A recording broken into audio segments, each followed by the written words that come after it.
माँ के कहने पे वो अपनी बीवी को मनाने के लिए लाहौर लाया हुआ था।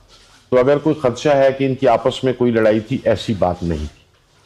अच्छा, वो लाहौर आए, वो लाहौर में रहते हैं, उनके कुछ अजीज़ हैं, उनके पास वो क़याम पज़ीर थे, और वहाँ से उन्होंने लाहौर ज़ू देखा।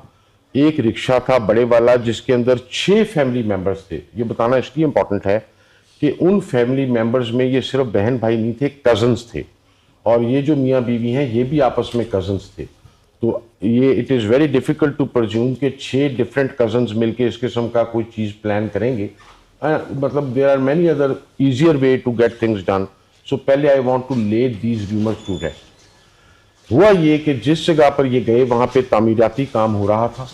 जब हमारी इंक्वायरी कमेटी पहुंची तब तक भी किसी किस्म की पार्टीशन, सेपरेशन, कोई ग्रीन कपड़ा या कोई अपना मेटल की शीट वहाँ पे नहीं थी जो वहाँ पे लोगों को आने से रोकती। दूसरी बात ये कि वहाँ पर खुदाई हुई थी, मगर वहाँ पे रिक्शे भी खड़े थे उस वक्त भी जब हम गए हैं रात को 1 बजे, और वैगनें भी पार्क हो रही। और जब हमने इस फैमिली को इंटरव्यू किया तो पता लगा कि जब इन्होंने भी अपना रिक्शा पार्क किया तो इनको एक टोकन दिया गया पार्किंग का। ये बात बड़ी इंपॉर्टेंट है नोट करने की। बजाय इसके कि वो एरिया कॉर्डन ऑफ होता, इन्होंने पार्किंग का टिकट लिया। ये फिर दाता साहब हाजिरी के लिए गए।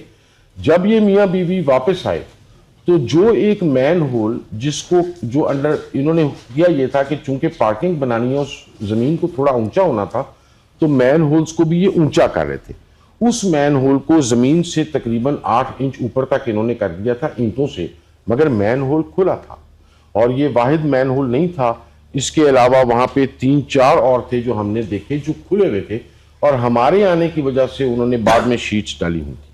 और ये वहां पे और ये एग्जैक्ट लोकेशन क्या है? ये एग्जैक्ट लोकेशन मैडम जो हमारा ड्रेन है, वो जो सीवरेज दाता साहब के बिल्कुल ऑपोजिट भाटी दरवाजे के साथ हमारा वहां पे एक सीवरेज का वो पंपिंग स्टेशन है, उसके बिल्कुल साथ है ये जगह। अच्छा, इसके ऊपर हुआ ये कि जब रिक्शा इसने पार्क की, जहां पे पार्क था, ये तो अब चढ़ने लाए थे, उस रिक्शे के ऊपर ये जो बेटी है, ये सादिया 24 साल की, इसके हाथ में इसकी 10 महीने की बच्ची थी, वो चढ़ने की कोशिश कर रही थी। इसका कजन आगे था। जिस तरह नेचुरली बात है, कजन थोड़ा सा पीछे, रिक्शे से उतरे नहीं, जब ये दोबारा चढ़ने लगे हैं वापस। अच्छा, वो कजन जिस तरह आमतौर पे रश में होता है, वो कजन ने एक कदम पीछे लिया, इसने भी बचने के लिए एक कदम पीछे लिया, पीछे गटर था, ये गिर गई। ये तो स्टोरी है, मगर अगर आप उस गटर को वहां खड़े होकर देखें जहां से वो गिरी है, जो मैंने देखा, तो आप पीछे देखते हैं ना, अंधेरे में, अंधेरा था, लाइट भी नहीं, तो आप नोट करते हैं कि वो गटर को इतना एलिवेट किया हुआ है कि वो बिल्कुल मॉक करता है फुटपाथ को। तो मेरी राय है हमारी कि हो सकता है उसने उसको कंफ्यूज किया हो कि फुटपाथ है। तो वो बच्ची, ये जो सादिया है, अपनी बच्ची समेत उसके अंदर गिरी, और गिरते वक्त प्रॉबेबली उसके सर पे चोट भी आई, क्योंकि जब हमने उसकी तस्वीर देखी है, मगर वो तो ऑटोप्सी बताएगी। आवाज किसी ने नहीं सुनी गिरते वक्त। उसकी 2 वजूहात हो सकती हैं, रश आवर से, मैंने तस्वीर देखी थी, उसके यहाँ पे खून था। 2 वजूहात हो सकती हैं, रश आवर से, ट्रैफिक में उस बेचारी की आवाज ना आई, या हो सकता है हेड इंजरी वजह से वो ममीफाई होगी हो, वो बोल ना सकती। वो बच्ची गिरी।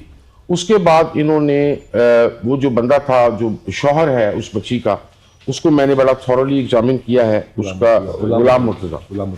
वो जब मुझसे भी मिला तो वो मम था, जाहिर है उसको एक इस तरह का सदमा आया था। उसने कहा कि जी मैंने शोर किया कि कोई बंदा 1122 को कॉल करे, किसी ने कॉल नहीं किया, उसने खुद कॉल मिलाई, फिर जो मुझे बताया गया है। उसकी कॉल का जो टाइम्स है वो additional secretary IG special branch के पास मैंने सुनी थी, रिकॉर्डिंग अली ने भेजी थी, उसमें तो वो ये नहीं कह रहा कि मैं हस्बैंड हूँ, उसने कहा एक औरत गिर गई है। बैठा हुआ था, मैंने उसने कॉल की थी, हाँ, कोई उसने मुझे कहा कि मैंने भी कॉल की, मैंने सुना है, लेकिन वो हस्बैंड की कॉल नहीं थी, उसने कहा एक औरत गिर गई है। अच्छा, इस जो कॉल है उससे उनका जो पहली गाड़ी आई उसका टाइम 7 मिनट का है, वो एम्बुलेंस। हमने जब इनको टटोला तो पता लगा 1122 के पास 3 तरह की गाड़ियां हैं। एक एम्बुलेंस है जो इनका डिफॉल्ट रिस्पॉन्स है, जो हर जगह लॉन्च कर देते हैं। एक वाटर इवैक्यूएशन वैन है जो जहां जानी होती है, और एक फायर इंजन है। इनकी जो वैन थी, जो एम्बुलेंस की वैन थी, वो करीब खड़ी थी, वो फौरन 7 मिनट का तकरीबन वक्फा, 4 वो पहुंच गई। जो दूसरी मिनट थी उसको टाइम लगा, उसके एग्जैक्ट टाइम्स एडिशनल आईजी के पास है, उसको तकरीबन 11-12 मिनट। अच्छा, जब कौन वो सी वाली को 11 मिनट लगे? जो वाटर इवैक्यूएशन है जिसने निकालना था, अच्छा वो बंदे गए, पहले उन्होंने बगैर ड्रेस के, जो प्रोटोकॉल्स होते हैं, एक बंदा सीढ़ी लगा के अंदर गया और उसको जाहिर है नजर नहीं आना था। मैं इस स्टोरी के एंड पे थोड़ी सी डिस्क्रिप्शन इस सीवरेज की भी दूंगा। वो फिर ऊपर वापस आया, उसने फिर अपना प्रोटेक्टिव गियर बांधा और फिर वो अंदर गया। उसको फिर भी नहीं पता लगा कि वो अंदर है या नहीं, उसको नजर नहीं आया। इस दौरान 1122 के किसी बंदे ने, not pointed out by anyone, मैंने कन्फ्रंट करवाया मगर उन्होंने रिकॉग्नाइज नहीं किया, सिर्फ इतनी बात की कि क्या वाकई गिरी थी ये बात उसने की। और उसके बाद जो शौहर है उसका बयान है कि एक बंदे ने मुझसे ये भी पूछा कि तुम मजाक कर रहे हो या गिरी भी है या नहीं है। यहां से इसके अलावा हमें कोई शहादत नहीं मिली कि किसने कोई इल्जाम लगाया हो। मेरा ये ख्याल है कि चूंकि मीडिया उस वक्त तक था और लोग थे, यहीं से वो बात जो थी वो र्यूमर बन के निकली। और I think we could have exercised more caution going public with these things. उसके बाद इनकी दूसरी टीम भी आई। ये जो इस जगह पर ये बच्ची गिरी है, उससे लेके जहां पे आउटफॉल रोड के पंपिंग स्टेशन से उनकी लाश बरामद हुई है, ये तकरीबन से 2 से 2.5 किलोमीटर का फासला है। यानी आप इधर से ये सीवरेज चलता है और ये सीवरेज दाता दरबार पीछे मुनी रोड की तरफ से होता हुआ वो डिस्पोजल स्टेशन पे रफू स्ट्रीट से आगे जाता है। तो वहां पर ये लाशें बरामद हुई हैं क्योंकि पहली जाली वहां थी। औरत की लाश जो है वो कल बरामद हो गई थी। जो बच्ची है उसकी लाश हमारे आने से अभी कोई 1.5-2 घंटा पहले बरामद हुई है। अच्छा, ये जो सीवरेज है मैडम, ये जो सीवरेज है ये पाकिस्तान बनने से पहले का है। ये डार्क कंस्ट्रक्शन है, ये ईंटों के ऊपर है और ये इतना ऊंचा है कि आदमी 7-8 फुट का भी खड़ा हो सकता है। पानी का बहाव वक्त के साथ बदलता है।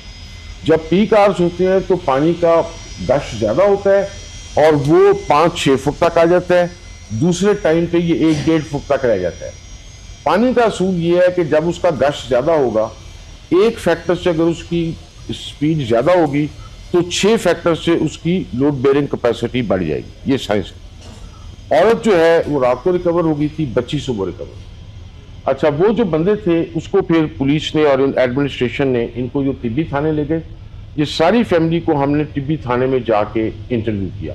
उनके कजन का बयान लिए जिसने वो पार्किंग का टिकट लिया था, हमने बेटी के बाप का बयान लिया, हमने उसके शौहर का बयान लिया, उन सारी फैमिली का बयान लिया और उसमें किसी किस्म की ऐसी चीज़ हमें नहीं नजर आई, खुदा ना खास्ता कि कोई उनकी तरफ से कोई ऐसी चीज़। मगर ये बात ब्लैटेंटली क्लियर है कि ये एब्सोल्यूट नेग्लिजेंस थी। अब मैडम मैं उस नेग्लिजेंस की रीजंस के ऊपर आता हूँ। मेरे हिसाब से आप इसको लॉक कर देंगे प्लीज, बहुत डिस्टर्बेंस होती है जी। मैडम, जो नेग्लिजेंस है उसकी भी कोई रीजन होती है ना। एक नेग्लिजेंस है जो सिर्फ नेग्लिजेंस है, एक नेग्लिजेंस है जिसके बारे में मेरी ये आया कि हो सकता है निचले लेवल पे कोई इंटरेस्ट ऐसा हो। वो क्यों? यहाँ पे पहले भी गाड़ियां खड़ी होती हैं और उनसे पार्किंग का टिकट लिया जाता है। जब अगर ये उधर कॉर्डन ऑफ कर देते तो गाड़ियां और पार्किंग का प्रोसेस बंद हो जाता और टिकट की इनकम भी बंद होती। तो ये हो सकता है, हमने रिकमेंड किया है कि इसको ज्यादा डीपली प्रोब करना चाहिए कि अभी तक पार्किंग क्यों कंटिन्यू कर रही थी, उसका टिकट क्यों कर रहा था। अगर वो पार्किंग कंटिन्यू ना करती तो ये कॉर्डन ऑफ करने वाला मामला शायद होता। हम फिर भी रिकमेंड कर रहे हैं कि जो लोग साइट पे हैं, चाहे वो कंसल्टेंट के हैं, चाहे वो एग्जीक्यूटिंग एजेंसी के हैं और चाहे वो जो इंजीनियर्स कॉन्ट्रैक्टर्स के हैं, उनको इसके ऊपर पेनलाइज करना चाहिए। ये ग्रेव, अच्छा बात यहाँ मैडम खत्म नहीं होती। ये बहुत बड़ा प्रोजेक्ट है। सेक्रेटरी CNW की टेक्निकल टीम ने सही आइडेंटिफाई किया है कि इसका, वो मैं टेक्निकल आदमी नहीं हूं, हम सब टेक्निकल नहीं थे, कि इसको बेहतर मैनेज किया जा सकता था। ट्रैफिक मोबिलिटी को भी तो शायद ये हादसा अवॉइड हो सकता था। दूसरी बात मैडम, जब हम गए उस वक्त भी या तो कहीं कनात लगी हुई नहीं थी और अगर कहीं लगी हुई थी तो बसात जगह के ऊपर खुदाई उस कनात से 7-8 फुट आगे आई हुई थी। और बल्कि एक जगह पे दाता साहब की एंट्री के ऊपर वो उन्होंने उसका काम किया हुआ था, लोहे के सरिये लगाए हुए थे और वो खुली थी। वो मैंने पॉइंट आउट किया कि अल्लाह के बंदो इसको बंद कराओ, अगर कोई उस पर गिरेगा तो वो थोड़ा सा भी गिरेगा खत्म हो जाएगा। तो मेरी हमारी एक तो ये रिकमेंडेशन है कि हम एक ये भी बताएं कि जो साइट थी वहां पे काम हो रहा था उस वक्त या नहीं हो रहा था? मैडम जब हम गए हैं उस वक्त कोई काम हमें ज्यादा नहीं, जब वो होता आप नहीं गए, जब वो औरत गिरी तो मैडम मेरा नहीं ख्याल उस वक्त शाम को 7 बजे हमें कोई, क्योंकि उधर कोई सबसे मशीनरी पहले वहां काम खाली नहीं आप कर रही, पहुंचे? कौन काम नहीं पहुंचा? कर रही। मेरा एसी 1122 से जरा जो भी गया था वो उस वक्त पता करे वहां काम हो रहा था या नहीं हो रहा था, विच मीन्स कि अगर काम हो रहा था तो एक डिफरेंट सिनेरियो है, अगर काम नहीं हो रहा था इसका मतलब है काम खत्म करके जा चुके हुए थे और उन्होंने इस जगह को कॉर्डन ऑफ नहीं किया हुआ था।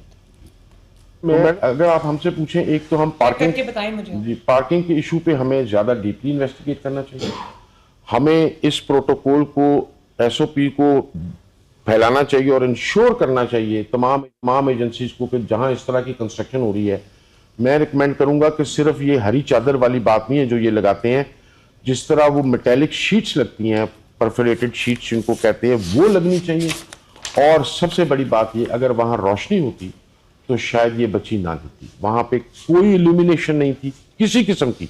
जब हम गए हैं उस वक्त भी एक साइड पे उन्होंने बत्ती जलाई हुई थी, उसके बाद कुछ नहीं था। सीवरेज मैडम ये साल में 2 दफा क्लियर होता है, पिछले 3 साल से साल में 2 दफा मैं इस ड्रेन पे खुद भी जाता हूँ। उसके क्लीन होने की वजह से जाहिर है वो लाश की मोबिलिटी थी। ये ऐसा नहीं हुआ कि बच्ची की लाश कहीं फंस गई थी, मगर एक नेचुरल असूल है, जहाँ पे पानी मिएंडर करता है तो फॉरवर्ड ग्रेविटेशन की वजह से, सेंट्रीफ्यूगल फोर्स की वजह से चीज़ उसके साथ अटैच हो जाती है। कल हमारी यही अंडरस्टैंडिंग थी कि जब वाटर यूसेज का चेंज होगा तो बच्ची की लाश भी अगर किसी मिएंडर में ट्रैप है तो निकल आएगी, और वो हमारे प्रेडिक्शन के मुताबिक निकल आई है, जिसका मतलब है कि सीवेज अजावाइज खुला था। बट एक और चीज़ मैडम, जो हम गटर का ढक्कन डिज़ाइन करते हैं, नेचुरली नेस्पाक वाले और सारे इंजीनियर्स बैठे हैं, हम उनके ऊपर 1-1 इंच का सुराख रखते थे, क्योंकि इन सीवरेजेस के अंदर अमोनिया, इनके अंदर कार्बाइड्स, कार्बन मोनोऑक्साइड और मीथेन इकट्ठे होते हैं जो डेडली हैं। अगर कोई गिरे तो शायद उसको इतना टाइम नहीं मिलता, वो सफोकेट भी होता है। कॉज ऑफ डेथ तो ऑटोप्सी बताएगी क्या है। तो कल हमने ये भी कहा है कि आप गटर का ढक्कन भी हर जगह लगाएं, ये भी लगाएं, और वो ये पोल्यूशन इवैक्यूएशन चिमनीज होती हैं पुरानी बिल्डिंग्स में, हमने देखी होंगी, जो थोड़ा ऊपर जाती हैं 10-15 फुट पे मुख्तलिफ सीवरेज लाइन्स पे और उसको इवैक्यूएट करती हैं। और ये सिर्फ इसके लिए ज़रूरी नहीं है, ये गैस इवैक्यूएशन इसलिए भी ज़रूरी है कि ऐसे इंसिडेंट्स रिपोर्ट हो चुके हैं पंजाब में कि सड़क फट गई, वो सीवरेज फट गया। The fact that it exploded is the expansion of the gas. तो मैडम ये हमारी रिकमेंडेशन है, जो मैं आप आखिर में मैडम मैं इसको डिलीनिएट कर देता हूँ जो हमारी रिकमेंडेशन हैं। एक तो हम समझते हैं कि दो contractor, supervising consultant as well as executing agencies, ये सब इसमें ग्रेव नेग्लिजेंस में हैं। Contractor, supervising consultant and executing agencies, इनके तीनों के रेलेवेंट ऑफिसर्स जो साइट पे थे वो हमने आइडेंटिफाई कर दिए हैं अपनी रिपोर्ट में। दूसरा मैडम हमने ये कहा है, आप एग्जीक्यूटिंग एजेंसी क्यों कह रहे हैं, एलडीए का? जी टीपा मैडम जी, एलडीए के 2 यूनिट हैं, एक बार जी।